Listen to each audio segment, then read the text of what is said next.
MMA is a violent sport. Fighters get punched, kicked, elbowed, and kneed in the face on every fight card.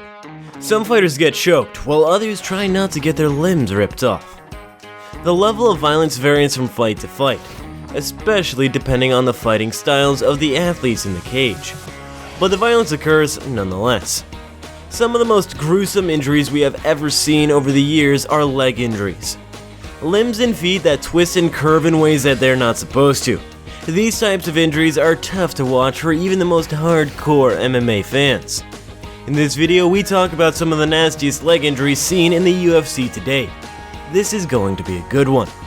Before we get into it, please remember to smash that like button if you like this video, as well as subscribe and hit that notification bell so you know whenever we have a new video coming out. Now, back to our list. Sean O'Malley. Sean O'Malley met Marlon Chito Vera in the co-main event of the UFC 252 in August of 2020. At the UFC Apex Center in Las Vegas, Sean O'Malley was coming off a knockout win over Eddie Wineland 2 months earlier and was a favorite going into the fight. Vera had won 6 of his 7 last fights, but was the underdog looking to prove everyone wrong. To say he shocked the world is an understatement. Chito won in devastating fashion by finishing O'Malley by TKO due to strikes on the ground from top position.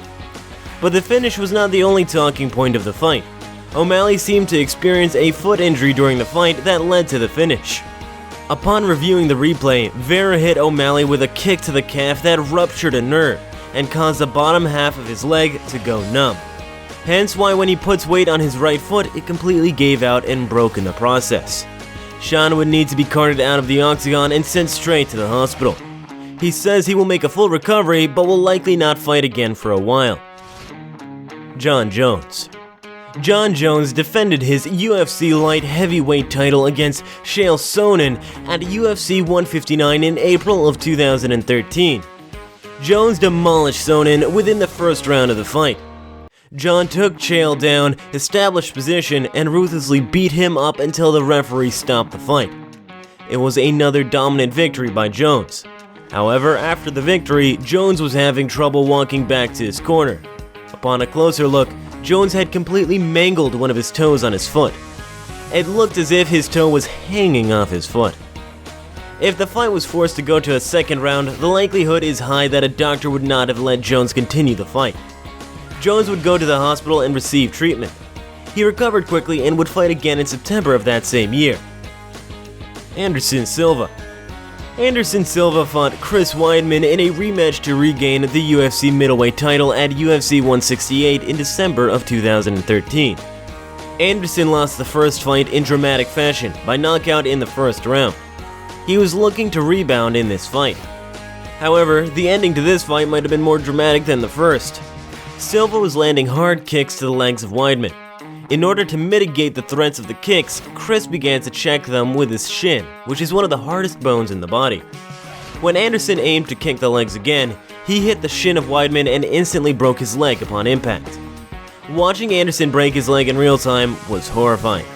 Silva's shin completely split in two, and he immediately crumbled to the canvas in pain. The referee waved off the fight, as Anderson's leg was visibly broken.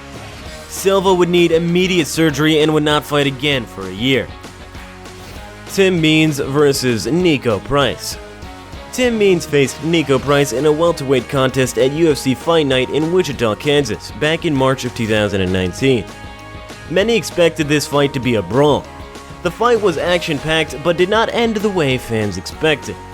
Tim Means was winning the first round with pressure and heavy strikes. In the last 15 seconds of the first round, Means had pressured Price to the cage. This is where Niko turned the tables and landed a right hand that sent Means crumbling to the canvas. Unfortunately for Means, he fell straight down onto his ankle, snapping the bone in the process. The fight would be waved off and Means would be sent to the hospital. Later, Means revealed that he had also broken his tibia as well, showing the gruesome picture over Instagram. Alexei Oleinik vs. Walt Harris. Alexei is one of the longest fighting competitors in the sport of MMA. He is a grappling and leg locking specialist. He has finished most of his fights by submission. He fought an up-and-coming contender in Walt Harris on UFC Fight Night on ESPN in San Antonio back in July of 2019. Many saw this fight as the classic grappler versus striker matchup. It promised to be an exciting fight because both fighters finished their opponents frequently. As the fight started, Walt Harris was aggressive, throwing big shots right away. Alexei is hit with a flying knee and is now retreating and moving backwards. As he is moving back, he seems to take an awkward step and trip to the ground. He begins to clutch his leg. He is obviously injured and in pain. The fight is waved off by the referee. Looking at the replay, it was clear that Alexei had broken his ankle. His foot looked as if it had twisted off his leg. He would be rushed to the hospital to be treated for his injury. He did recover quickly and went on to fight and beat Morris Green by submission 6 months later. Carlos Condit vs. Tyrone Woodley. Carlos Condit fought Tyrone Woodley at UFC 171 in Dallas back in March of 2014. The fight was between two top welterweights in the division. In the second round, Tyrone took Condit down and landed on his right knee. When the referee stood them back up, Condit had trouble getting to his feet. Tyrone attempted to kick the leg of Condit. When Condit lifts his leg to check the kick, his right leg buckles under the pressure of Condit's weight. Carlos crumbles to the canvas in pain and the referee stops the fight. Condit would later tell everyone that an MRI revealed that he had torn his ACL and meniscus. This required surgery and Condit was out of action for over a year. Jamie Varner vs. James Krause. Jamie Varner clashed with James Krause in a lightweight contest on the main card of UFC 173 in May of 2014. These are two action fighters and it was sure to be an entertaining affair, which it was. However, early in the first round, Krause checked a hard kick from Varner. As Varner attempted to put weight in the leg he kicked with, it would immediately buckle. This happened several times throughout the first round. Varner's foot would look like it was caving inward whenever he would put weight on it. Somehow, Varner would make it to the end of the first round. The ringside doctor confirmed that Varner's foot was indeed broken, and the fight came to an end. Varner would be rushed to the hospital, where we learned that he also tore several ligaments in the foot. Varner would quickly recover though, and end up fighting one time later that year. Okay guys, what did you think of this list? Is there anyone you think I left off this list, or should not be here? Let me know in the comments below. Please remember to smash the like button if you enjoyed the video, it helps me out a ton. Also subscribe and hit the notification bell to get informed every time we drop a new video. I appreciate you guys watching until the end, and I'll talk to you guys again soon.